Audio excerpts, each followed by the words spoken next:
Shalom Bapak Ibu Saudara yang kasih Tuhan. Melalui tayangan ini kita boleh bersama-sama menikmati kebaikan Tuhan, merenungkan firman Tuhan, semakin melihat pribadi Yesus di dalam firman-Nya yang memberi kekuatan kita, memberikan sukacita, pengharapan. Mari kita buka di dalam Keluaran 16 ayat 14 sampai 15. Demikian firman Tuhan. Ketika embun itu telah menguap, tampaklah pada permukaan padang gurun sesuatu yang halus, sesuatu yang seperti sisik, halus seperti embun beku di bumi. Ketika orang Israel melihatnya, berkatalah mereka seorang kepada yang lain, "Apakah ini?" Sebab mereka tidak tahu apa itu. Tetapi Musa berkata kepada mereka, "Inilah roti yang diberikan Tuhan kepadamu menjadi makananmu." Di dalam Mazmur 78 ayat 23 sampai 25 dijelaskan bahwa mana sorgawi itu adalah gandum dari langit, roti malaikat. Waktu mana turun, orang Israel berkata, "Apakah ini? Apakah ini?" Selama 40 tahun Allah memberi mereka makan mana yang mereka tidak kenal. Tetapi apa yang terjadi dengan bangsa Israel? Selama 40 tahun mereka makan mana?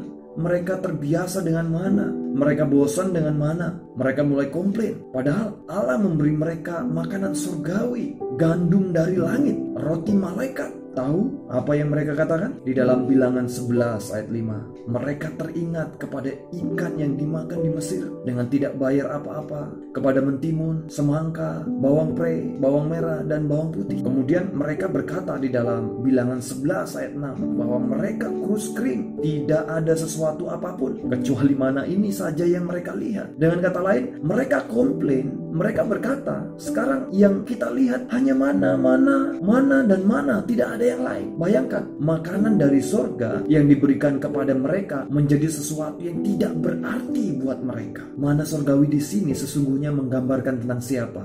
Di dalam Perjanjian Baru, Yesus berkata kepada bangsa Israel, "Nenek moyangmu makan mana di padang gurun dan mereka telah mati." Selanjutnya Yesus berkata, "Akulah roti hidup yang telah turun dari surga. Jikalau seorang makan dari roti ini, ia akan hidup selama-lamanya." Jadi jelas sekali, sesungguhnya mana surgawi menggambarkan tentang Yesus. Apa tujuan Allah memberi mereka makan mana surgawi? Di dalam Ulangan 8 ayat 3 dijelaskan bahwa Allah memberikan mereka makan mana untuk membuat mereka mengerti bahwa manusia hidup bukan dari roti saja, tetapi manusia hidup dari segala yang diucapkan Tuhan, dari firman Tuhan. Dengan kata lain, mana yang mereka makan juga merupakan gambaran tentang firman Tuhan. Siapakah firman itu? Alkitab mengatakan pada mulanya adalah firman. Firman itu bersama-sama dengan Allah. Firman itu telah datang ke dalam dunia dan diam di antara kita, dan kita telah melihat kemuliaannya sebagai anak tunggal Bapa, penuh kasih karunia dan kebenaran. Siapakah firman Tuhan yang dimaksud? Yesus Kristus. Apa yang mau disampaikan di sini? Betapa pentingnya apa yang kita makan. Dengan kata lain, betapa pentingnya apa yang kita dengar. Apa yang terjadi ketika mereka komplain tentang mana? 2 kali mereka komplain tentang mana. Yang pertama di dalam Bilangan 11, betul? Di akhir Bilangan 11, Tuhan memberi mereka makan daging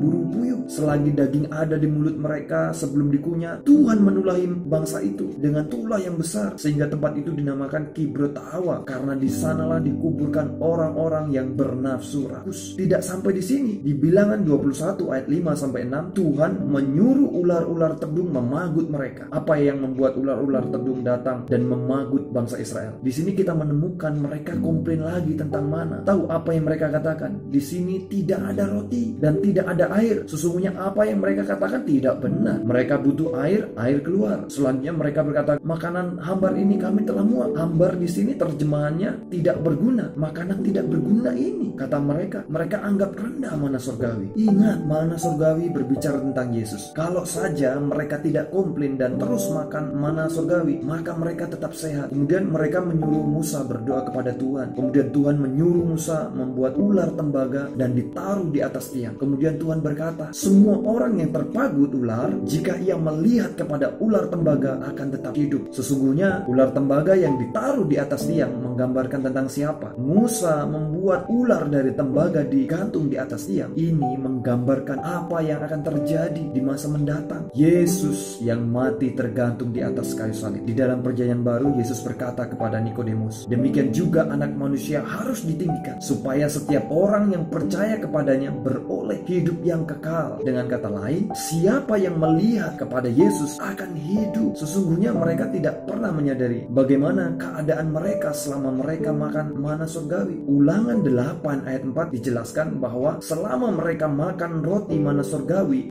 pakaian mereka tidak pernah buruk di tubuh mereka dan kaki mereka tidaklah menjadi bengkak. Wow, setiap kali kita diberi makan tentang Yesus, setiap kali kita mendengar pemberitaan tentang Yesus, ada sesuatu yang luar biasa yang menyegarkan seluruh hidup kita, yang menyegarkan kehidupan kita. Ketika kita melihat Yesus dalam firman, maka percayalah kita akan semakin diubahkan, disembuhkan, pekerjaan kita diberkati, usaha kita dibuat Tuhan berhasil. Kita akan terus semakin melihat kebaikan Tuhan akan dinyatakan atas kehidupan kita. Haleluya, amin. Tuhan Yesus memberkati.